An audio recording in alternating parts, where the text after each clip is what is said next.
Sorry sir, he's no more. Police and concern అథారిటీస్తో నేను మాట్లాడతాను. ఆ బాడీ హ్యాండ్ ఓవర్ చేసుకోరా. అలాగే ఆ ఫోను తనకు సంబంధించినవి నాకు అందించగలరా please? Okay sir, I will do. పుట్టుటయో నిజము, పోటయో నిజము, నట్ట నడిమి పని నాటకము,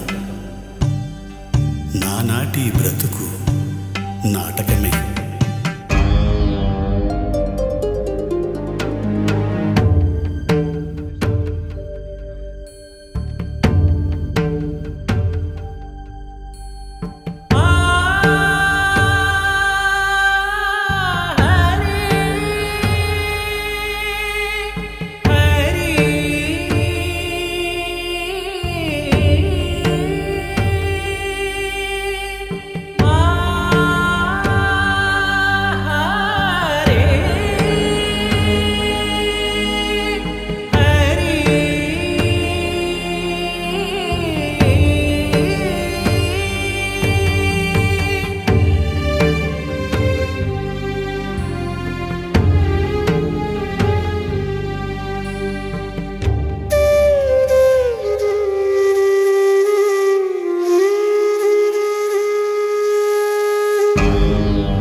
తమ్ముడి మీద ఉన్న ప్రేమతో నేను తప్పు చేస్తున్నానేమో అనిపిస్తుంది అన్వేష్.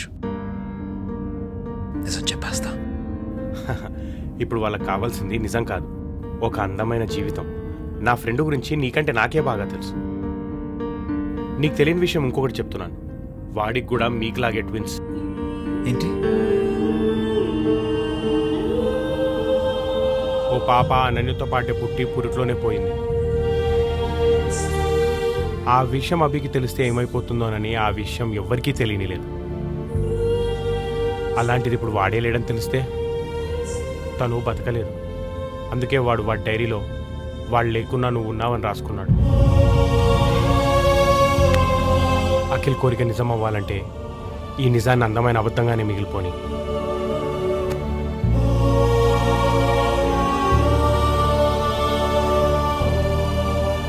కానీ ఇదంతా ఒకెత్తైతే దీనికన్నా పెద్ద టెన్షన్ ఇంకోటి ఉంది. ఆ ఇంట్లో ఏదో ఉంది. బహుశా నాకు తెలిసి ఆ రెండో పిల్ల ఆత్మ కావచ్చు. ఏంటి? రెండో పిల్ల ఆత్మ?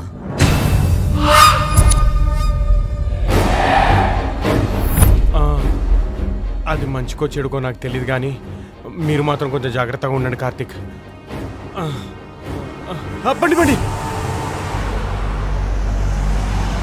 మరి అఖిల్ డెడ్ బాడీ ఏమైంది? యాక్సిడెంట్ స్పాట్లో ఎవరు శ్రీకర్ అనే వ్యక్తి ఉంటే అతని హెల్ప్ తీసుకుని ఫార్మాలిటీస్ అన్ని పూర్తి చేశాను. నాకు ఈ ఫోను డైరీ హ్యాండ్ ఓవర్ చేసింది కూడా అతనే. ఇంతకీ ఫ్లైట్ ఎన్నింటికి? టైం అవుతుంది, ఇమీడియట్గా వెళ్ళాలి. అయితే నేను వస్తాను నీతో. ఓకే.